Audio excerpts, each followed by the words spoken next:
napag-isipan na yun nga, i-auction yung MVP trophy mo? Siyempre, special sa akin yung mga Cebuano. So, ayun. Sana maganda yung maging auction na yun. Mahirap pang iwanan nyo eh. Oo, siyempre. Nung tinanong ako na kung ano yung ipapa-auction ko, yun yung naisip ko. Kasi yung trophy na yun, special na sa akin. Kasi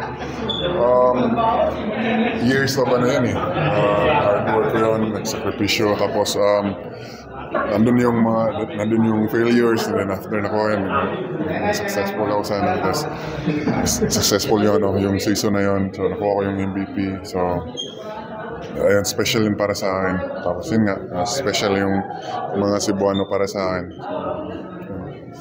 Kumusta sa inyo? Okay naman kami. Pero yun nga, yung mga kababayan natin, especially yung nasa city, yun yung sila yung mas apektado. Ayun, syempre nakakalungkot, di ba? Kasi hirap mawalan ng dami nawalan ng bahay, nawalan ng hanap buhay, lalo na yung iba, nawalan ng pamilya, nawalan ng mahal sa buhay. So, kung mahirap bumangon sa pero yun nga, iwala lang tayo pray lang tayo na malagpasan din natin yan. Pray lang tayo agad na bigyan tayo ng lakas ng loob na makabangon. So, po-provide naman si God para sa atin for sure. Di ba may idea ka kung magkano tingin mo Ay, yun lang. Pero, sana maganda yung price nun. Kasi, isa sa collection ko yun. So, harapan nga ako Pero, yun nga. Sana maganda yung magiging price nun.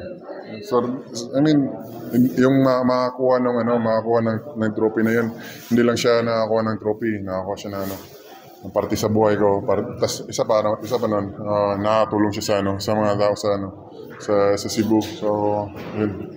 Hindi lang basta-basta na trophy yun. Hindi mo naisip benta kay Boston?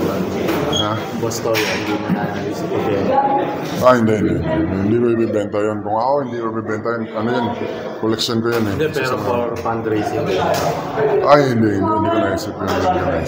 Kasi wala rin ako pero nung hiningan ako ng pang-pa-auction. So, yun yung naisip ko kasi yun yung pinaka-special sa akin. Isa sa pinaka-special na sa akin. Yung BP na yan eh. So, yun yung naisip ko na ibigay. Kasi pag jersey lang, marami naman jersey. Pero yun, special lang.